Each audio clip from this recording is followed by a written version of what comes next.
Yang kedua, benarkah kalimat di bawah ini? Iman tidak cukup untuk keselamatan seseorang.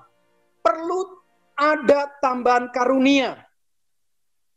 Ya, kalau saudara pernah membelajar tentang Roh Kudus, doktrin Roh Kudus, maka ada tema-tema di saat-saat terakhir itu membahas tentang karunia-karunia daripada Roh Kudus dan karunia dari manusia dan karunia yang dikuduskan oleh Roh Kudus untuk menyatakan satu kemuliaan Tuhan. Dan Alkitab dengan jelas mengatakan karunia yang paling penting itu adalah nubuatan. Karunia bahasa roh itu yang paling bawah. Bahkan di dalam 1 Korintus 13 dikatakan bahasa roh akan berlalu. Dan yang paling tidak berlalu, yang akan tetap ada selamanya, yaitu kasih. Nah di sini saudara, ada orang yang mengatakan demikian. Kalau kamu tidak punya karunia berbahasa roh, kamu tidak diselamatkan. Kalau kamu tidak punya karunia bernubuat, kamu tidak diselamatkan. Kalau kamu tidak punya karunia untuk bagaimana memuji dan lain-lain, kamu tidak diselamatkan. Nah, di sini maka dikatakan iman itu tidak cukup. Nah, kembali lagi saudara, ini saya katakan salah. Kenapa salah? Karena objek imannya adalah fenomenal rohani. Jadi di dalam Matius 7 ayat 22 sampai 23 sudah mencatat. Ada orang yang berkata kepada Tuhan Yesus, Tuhan, aku sudah menjadi pengikutmu. Aku sudah mengusir setan demi namamu, bernubuat demi namamu, dan melakukan banyak mujizat demi namamu. Jadi seolah-olah orang ini punya karunia yang lebih dari semua orang. Atau dia adalah, kalau dia jadi hamba Tuhan, dalam konteks sekarang, dia menjadi hamba Tuhan yang seolah punya karunia yang lebih daripada hamba Tuhan yang lain. Kenapa? Melakukan banyak mujizat. Mengusir setan. Bernubuat. Nah, di zaman COVID ini, masih saja ada orang yang sekarang masih mau menghardik COVID. Dikatakan COVID akan berhenti nanti setelah Pentakosta. Karena disitulah zaman yang kita lihat Roh Kudus kata yang diturunkan, menyucikan seluruh dunia. Jadi gereja harus berkumpul minta karunia yang baru. Nah kembali lagi saudara, sampai 3 kali COVID akan selesai pada waktu Jumat Agung selesai. Ternyata sampai sekarang masih ada. COVID akan selesai setelah Paskah, sekarang masih ada. Sekarang dispekulasi lagi yang ketiga setelah Pentakosta. Kalau nanti nggak berhenti gimana? Dan lebih celaka, mengklaim mengatasnamakan Tuhan. Dan kalau salah, berarti Tuhan itu salah. Nah di sini maka keberdosaan. Seorang yang mengaku hamba Tuhan, sering memakai kata Tuhan untuk mengklaim satu otoritas.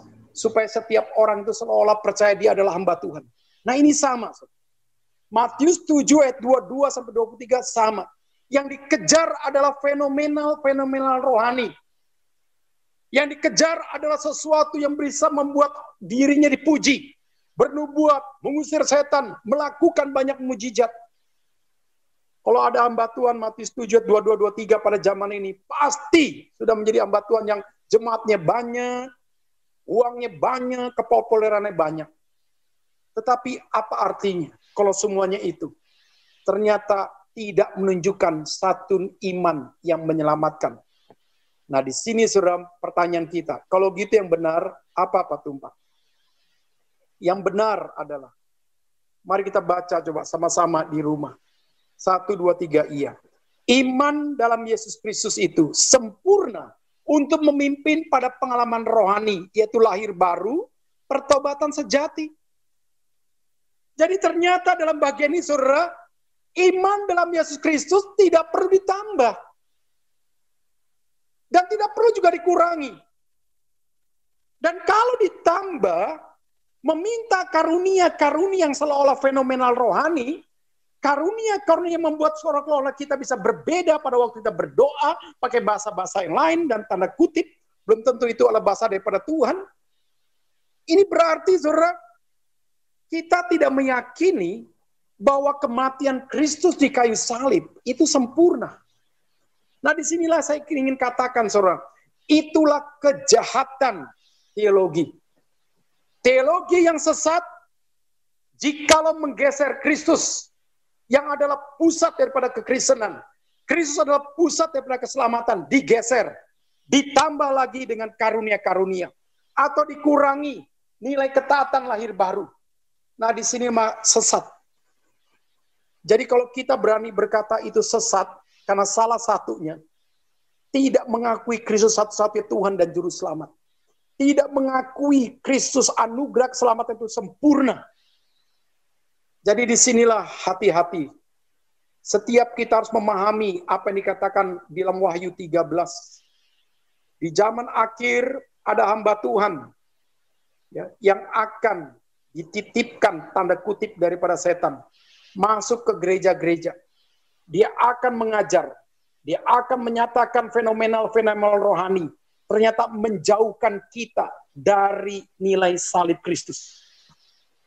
Menjauhkan kita dari hati Tuhan yang sungguh-sungguh. Untuk kita melakukan penginjilan. Melakukan satu nilai ketaatan. Yaitu menggenapkan kerajaan Tuhan. Nah, jadi dalam bagian inilah saudara, ternyata Alkitab mengatakan dengan jelas. Keselamatan dalam Yesus Kristus sempurna. Jadi nggak butuh lagi kalau kita udah selamat, dicari-cari lagi dosa masa lalu. Satu persatu diputuskan, tidak perlu. Nggak perlu kita ganti nama. Kenapa, saudara? Kelahiran baru dikerjakan oleh Allah Roh Kudus. Dan kelahiran baru menggerakkan nilai pertobatan kita yang sejati. Untuk kita sungguh-sungguh akhirnya mau membenci dosa. Kita sungguh-sungguh mengarahkan iman kita kepada Yesus Kristus. Dan kita minta pembaruan cara berpikir, minta pembaruan cara nilai rasa kita, minta pembaruan sikap kita. Akhirnya kita punya pola hidup yang baru, kita punya komitmen yang baru untuk kita melayani Tuhan, untuk kita mengutamakan Tuhan. Itu cukup. Maka pada waktu percakapan Yesus dengan Nikodemus, jelas dikatakan, puncaknya adalah ayat 3, pasal 3 ayat 16 ini, karena begitu besar kasih Allah akan dunia ini, sehingga dia mengutus anak yang tunggal datang ke dunia untuk menyelamatkan kita manusia yang berdosa, supaya kita percaya kepada Yesus. Dan jelas dikatakan, hai Nikodemus, jikalau engkau tidak dilahirkan kembali, engkau tidak akan melihat surga. Nah, di sini saudara kita melihat kelahiran baru adalah pekerjaan Allah Roh Kudus. Dan siapa yang sudah lahir baru, dia baru akan melihat nilai kerajaan Tuhan. Jadi banyak orang tidak melihat indahnya melayani Tuhan. Banyak orang tidak melihat betapa indahnya kita mau mengasihi orang-orang berdosa untuk kembali kepada Tuhan. Betapa indahnya kita menyampaikan kasih Tuhan, kabar baik Tuhan kepada orang-orang di dunia. Jikalau orang belum lahir baru, dia tidak akan bisa mengerti hal kerajaan Tuhan ini. Kenapa? Kalau kita sudah lahir baru, kita akan pakai kacamata rohani itu. Maka banyak orang mengejar sukacita jikalau dia punya uang, dia punya harta, dia punya segala macam pengalaman-pengalaman dunia. Dia bersukacita. Tapi ada orang mengatakan sukacita yang terbesar, yaitu pada waktu aku boleh sungguh-sungguh melihat ada orang-orang bertobat kembali kepada Tuhan. Kenapa? Karena Alkitab berkata, satu orang bertobat, malaikat di surga bersorak-sorai.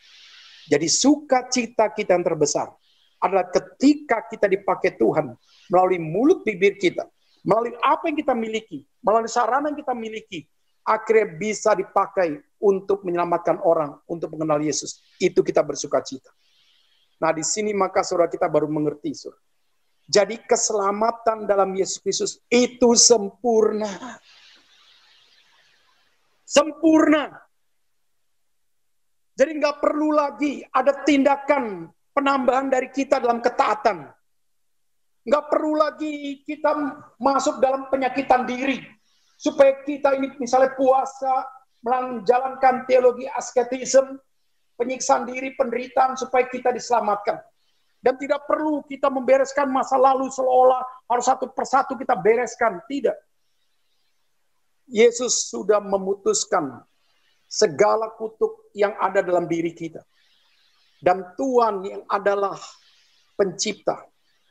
Tuhan adalah yang sempurna dalam memberikan pengorbanannya. Darahnya dikesalib untuk kita. Jadi nggak perlu lagi ada tambahan-tambahan karunia. Pertanyaan kita, kalau perlu ada tambahan karunia, mengapa ketika Tuhan Yesus mendengar salah satu penjahat yang di sebelah kanannya, yang tadi sebelah kanan dan kiri sama-sama melawan Yesus, sama-sama mempermalukan Yesus, sama-sama dalam keadaan susah, dia menunjukkan bagaimana dia mau menghina Yesus. Tapi dalam proses waktu, akhirnya penjahat yang sebelah kanan menyatakan pertobatan. Tuhan, jikalau engkau akan datang sebagai raja, ingatlah akan daku. Jikalau engkau akan datang sebagai raja, ini iman orang Yahudi. Ingatlah akan daku. Dan Tuhan Yesus berkata, amin. Hari ini juga engkau bersama dengan aku di paradis. Bayangkan kalau Tuhan mengatakan, turun dulu, minta ampun, minta maaf kepada orang-orang yang pernah kamu curi, kepada orang-orang yang pernah kamu sakiti, satu persatu. Setelah itu baptis. Setelah itu cari dulu karunia-karunia yang fenomenal. Baru aku akan berikan engkau keselamatan. Tidak. Ternyata Tuhan mengatakan, amin. Hari ini juga engkau bersama dengan aku di Firdaus. Ini menunjukkan kepada kita, saudara, keselamatan dalam Yesus itu sempurna. Jadi, Bapak Saudara, jangan mau lagi dibohongi. Keiman itu tidak cukup. Butuh minta tambahan karunia. Tidak. Karena otomatis pada waktu kita sungguh-sungguh dilahir baru, kita dibaptis oleh Roh Kudus, dengan sendirinya Roh Kudus akan memberikan kepada kita karunia yang baru. Dan karunia itu akan dilengkapi kepada kita minimal untuk kita melayani Tuhan. Berdasarkan Efesus 2 ayat 10. Jadi di sini kita lihat objek imannya bukan fenomenal rohani tapi nominal rohani. Jadi artinya saudara, kalau kita udah meyakini keselamatan kita sempurna dalam Tuhan Yesus, maka objek iman kita adalah seluruh kebenaran Tuhan. Ya. Seluruh hal-hal rohani. Ya. Yang sungguh-sungguh bisa menyatakan siapa kita adalah sebagai anak-anak Tuhan. Jadi kita nggak mengejar yang disebut namanya fenomenal-fenomenal. Kenapa? Nominal rohani. Pendekatannya adalah kita mau mengerti kebenaran. Kita mau belajar kebenaran. Kita mau menghidupi kebenaran. Kita menjalankan kebenaran. Dan kebenaran itulah yang memerdekakan kita daripada dosa. Dan kebenaran itulah yang akan membentuk kita menjadi orang yang baru di dalam Tuhan. Dan kebenaran itulah yang akan memampukan kita hidup menjadi orang-orang berbeda di dunia. Jadi kita nggak mau menjadi orang Kristen yang fenomenal secara lahiriah. Karena itu bukan rancangan Tuhan. Kita menjadi orang Kristen yang memiliki nominal rohani. Yaitu kebenaran Tuhan. Yang mau kita mengerti, yang sungguh-sungguh benar. Dan kita mau menghidupi satu kebenaran yang sungguh-sungguh itu adalah kebenaran. Dan kita mau menjalankan satu kebenaran yang sungguh-sungguh itu adalah kebenaran. Setelah itu kebenaran itu kita biarkan memerdekakan kita. Melepaskan kita step by step, progressive sanctification. Dari kelemahan-kelemahan lama kita. Untuk kita sungguh-sungguh menjadi orang yang berbeda. Dan kebenaran itu akan memimpin kita untuk hidup sebagai orang beriman. Dan kita hidup sebagai orang beriman, kita akan hidup dalam kebenaran. Jadi di sini maka saudara, orang yang punya objek imannya nominal rohani, dia itu akan mencintai kebenaran. Bukan kebenaran apa kata orang. Bukan kebenaran yang bersifat fenomenal rohani. Nubuat, mujizat, dan hal-hal yang lain-lain. Tidak. Yaitu satu kebenaran yang benar-benar kembali kepada apa kata Alkitab. Tadi kita lihat, Paulus katakan kepada orang-orang Athena, setiap orang harus bertobat. Jadi disinilah Saudara menunjukkan kepada kita, pentingnya setiap kita mengerti apa itu kebenaran.